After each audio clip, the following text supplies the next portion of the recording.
হিচাপে মই স্বাগতম জনাইছোঁ। এতিয়া মই ক'ত আছোঁ জানেনে? আমাৰ ৰংঘৰত। ভণ্টি আৰু মই আহিছোঁ আবেলি অকণ ওলাই পিনে, যিহেতু বতৰটো আজি বহুতেই ভাল। কেমেৰামেন বতৰটো দেখাই দিয়া অকণমান। যদি মই শিৱসাগৰ এজনী জীয়ৰী হৈ আপোনাক যদি মই ৰংঘৰৰ বিষয়ে অকণ বুজাব নোৱাৰোঁ, দেখাব নোৱাৰোঁ, তেন্তে মই কিহৰ জীয়ৰী? আহক তেন্তে মোৰ লগত ৰংঘৰ চাওঁ।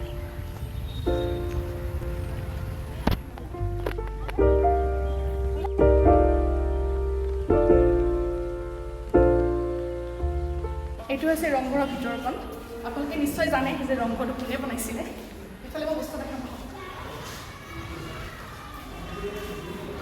এই ৰংঘৰটো কিহে তৈয়াৰ কৰিছে গম পাইছেনে আপোনালোকে?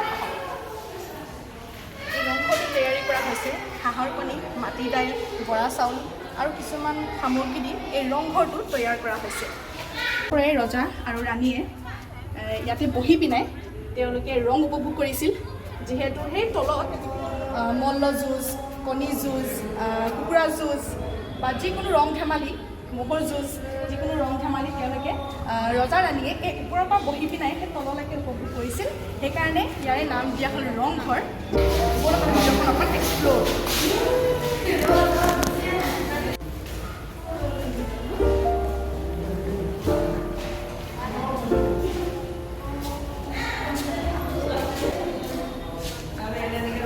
বেক চাইডে পথাৰখন দেখিছিলে, তাত যে কিমান ঘৰ আছে, তাৰে কিন্তু এটা ঘৰ হ'ব আমাৰ।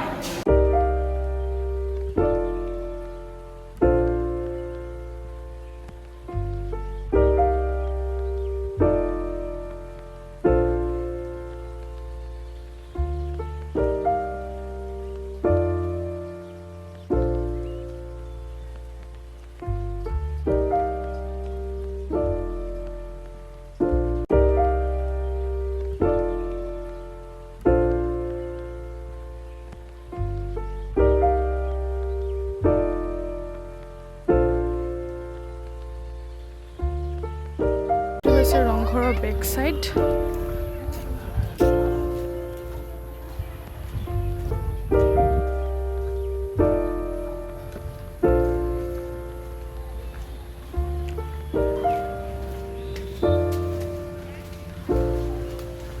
বহাগৰ প্ৰত্যেক 14 তাৰিখে আমাৰ ইয়াত ম'হৰ যুঁজ এতিয়াও হয় আৰু অভিনেতা অভিনেত্ৰীসকল আহে ইয়াত। দূৰ দূৰণিৰ পৰা হুঁচৰি দল আহে নাচিবৰ কাৰণে, পৰিৱেশন কৰিবৰ কাৰণে, আৰু এটা বহুত বেলেগ ধৰণৰ মনোমোহা পৰিৱেশ হৈ পৰে আমাৰ এই ৰংঘৰ বাকৰিত।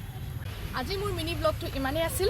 আপোনালোকক দেখালোঁ যে ৰংঘৰটো কেনেকুৱা, কিহেৰে বনাইছে জানো বাৰু, আপোনালোকে জানে, তথাপিতো মোৰ ফালৰ পৰা যিহেতু মই শিৱসাগৰ জীয়ৰী, সেইকাৰণে মই আপোনালোকক দেখালোঁ। যদি মোৰ মিনি ব্লগটো চাই ভাল পালে প্লিজ লাইক, শ্বেয়াৰ আৰু ছাবস্ক্ৰাইব কৰি দিব। আৰু এটা কথা, কাষতে থকা কিন্তু বেল আইকনটো বজাবলৈ নাপাহৰিব আকৌ দেই। বাই।